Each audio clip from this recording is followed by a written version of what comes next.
इरादे खंजर के नेक तो हो नहीं सकते। मुसलमानों की मस्जिदों के नीचे मंदिर ढूंढ रहे हैं, वो लोग जो बिल ला रहे हैं वो मुसलमानों के फेवर में कभी बिल नहीं ला सकते। मुसलमानों को 2 नंबर का शहरी बनाना, इस देश को हिंदू राष्ट्र बनाने का जो इनका कदम आगे है वो मुसलमानों के साथ में सरासर नाइंसाफी इनकी हो रही है। इरादे खंजर के नेक तो हो नहीं सकते।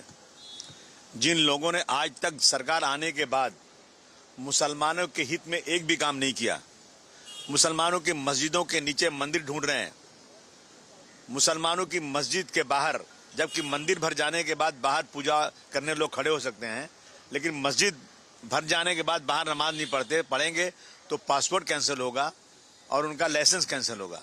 वो लोग जो बिल ला रहे हैं वो मुसलमानों के फेवर में कभी बिल नहीं ला सकते।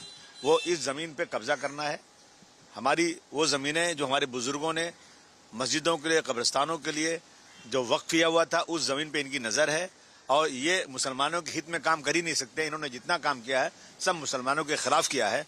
मुसलमानों को 2 नंबर का शहरी बनाना, इस देश को हिंदू राष्ट्र बनाने का जो इनका कदम आगे है वो मुसलमानों के साथ में सरासर नाइंसाफी इनकी हो रही है। लोकसभा में तो पास हो गया है, राज्यसभा में पास हो गया है, सरकार का कहना है।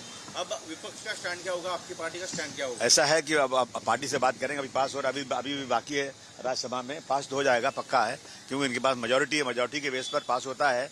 और जो देश में मेजोरिटी भी इनकी है, उसी बेस पर तो बाबरी मस्जिद में मंदिर बनाई गई है, और उसी बेस पर कि भाई जनता, देश की बहुमत जो चाहती है मंदिर बनाना, इसलिए बनाई गई है।